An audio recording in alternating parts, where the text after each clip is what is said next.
अल्हम्दुलिल्लाहि रब्बिल आलमीन अस्सलातु वस्सलामु अला अशरफिल अन्बिया'i वल मुरसलीन व हबीब इलाहिल आलमीन सय्यिदिना व मौलाना अबिल कासिम मुहम्मद व अहले बैतिहि तय्यबीन ताहिरीन अल मासूमीन व अस्हाबिहिल मुंतजबीन। अम्मा बाद, क़ाल अल्लाहुल हकीम फ़ी किताबिहिल करीम, बिस्मिल्लाहिर रहमानिर रहीम, वलिल्लाहिल इज़्ज़तु वलिरसूलिही वलिलमुअमिनीन, सदक़ल्लाहुल अलीयुल अज़ीम। नाज़रीन मोहतरम, हमेशा की तरह आज भी हम अल्लाह की हम्द व सना से गुफ्तगू का आगाज़ करते हैं बेहतरीन मखलूक़ खुदा पर,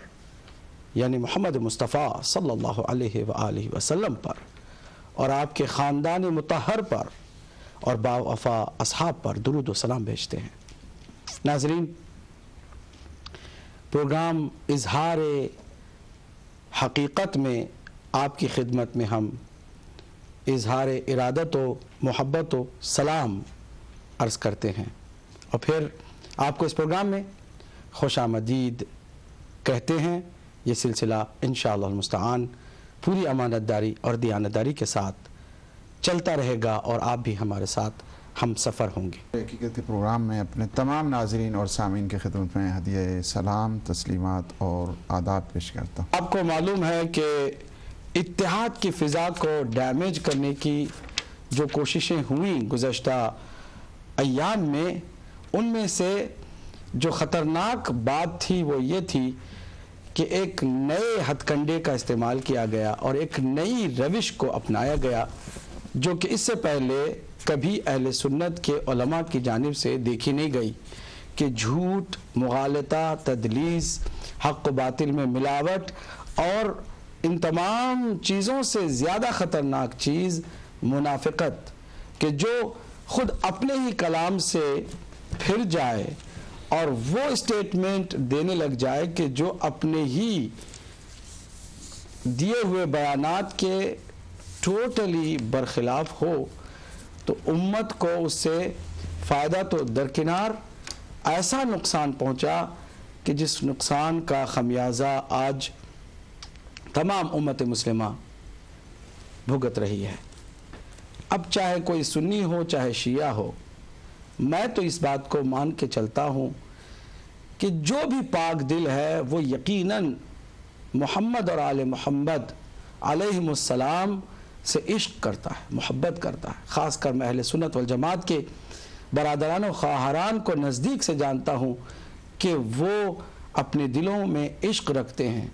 उनके दिल मोहब्बत आले मोहम्मद अलैहिस्सलाम से सरशार हैं। वह अहले बैत अतहार से इश्क रखते हैं, मोहब्बत भी करते हैं और उन्हीं मोहब्बतों का फ़ायदा उठा करके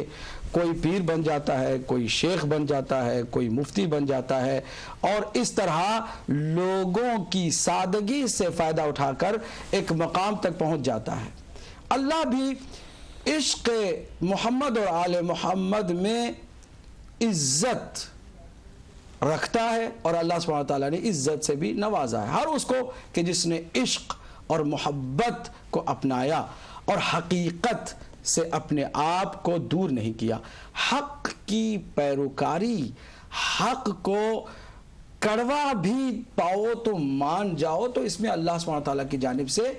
इज़्ज़त मिलती है। चुनाचे अल्लाह सुब्हानहू व तआला ने इत्तिफाक से सूरह मुनाफिकीन में ये आयत कि वलिल्लाहिल इज़्ज़तु वलिरसूलिही वलिलमुअमिनीन, कि इज़्ज़त सिर्फ अल्लाह के लिए है और उसके रसूल के लिए है और मोमिनीन के लिए है। वो मोमिनीन के जो दिखावे का ईमान नहीं बल्कि दिल से ईमान रखते हैं। हमारे नज़दीक मोमिन वही हैं कि जो अल्लाह की जानिब से और रसूल की जानिब से मिला उसको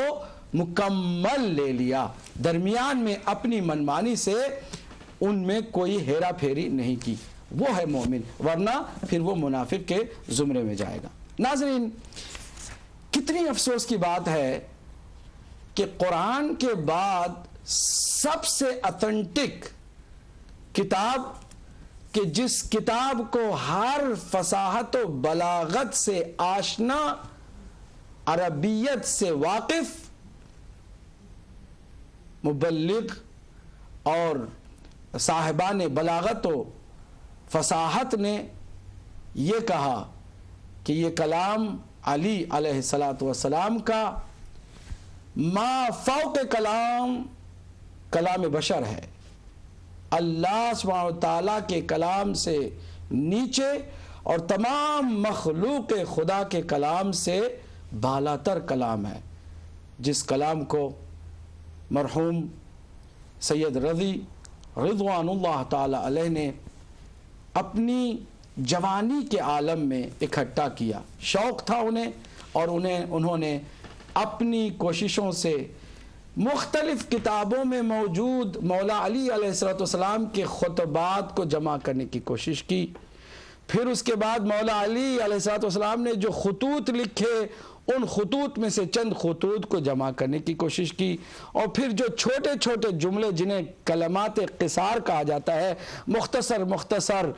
جملے جو فقرے نورانی فقرے تھے مولا کائنات کی زبان سے نکلے ہوئے، ان کو اکٹھا کرنے کی کوشش کی۔ اس طرح انہوں نے اپنی جوانی کے عالم میں اس کتاب کو مرتب کیا کہ جس کا نام انہوں نے نہج البلاغہ رکھا۔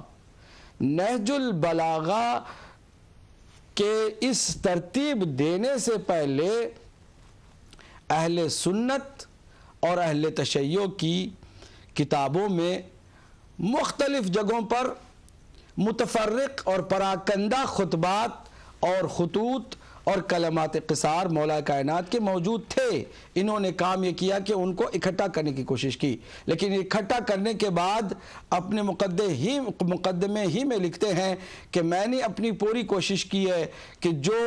سند کے لحاظ سے مضبوط ترین ہو اور متن کے لحاظ سے، مضمون کے لحاظ سے بھی فصاحت و بلاغت کا شاہکار ہو، اس کلام کو میں اکٹھا کروں۔ اور میں یہ سمجھتا ہوں کہ شاید بہت کم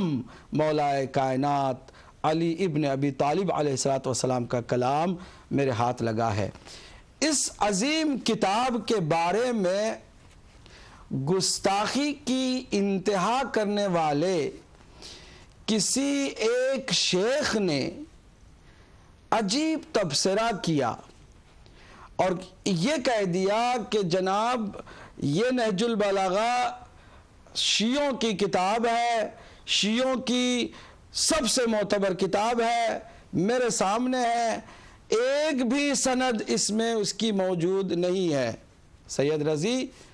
جو امام بخاری کے بعد پیدا ہوئے ہیں، وہ اگر کتاب پیش کرتے ہیں اور اس میں کوئی سند بیان نہیں کرتے ہیں تو اس کے مقابل میں یقیناً وہ کتاب زیادہ معتبر ہے کہ جو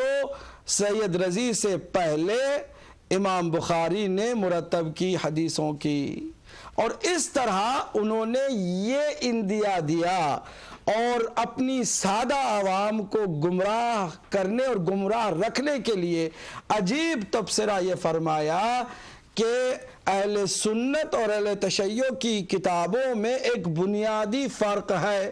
اور وہ فرق یہ ہے کہ اہل تشیع کی کتابوں میں کوئی سند بیان نہیں کی جاتی اور موجود نہیں ہے،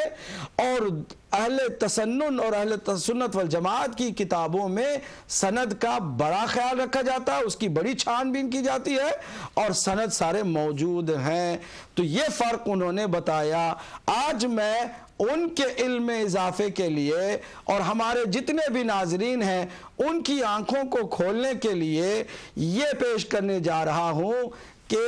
وہ جو دعویٰ کیا گیا وہ کتنا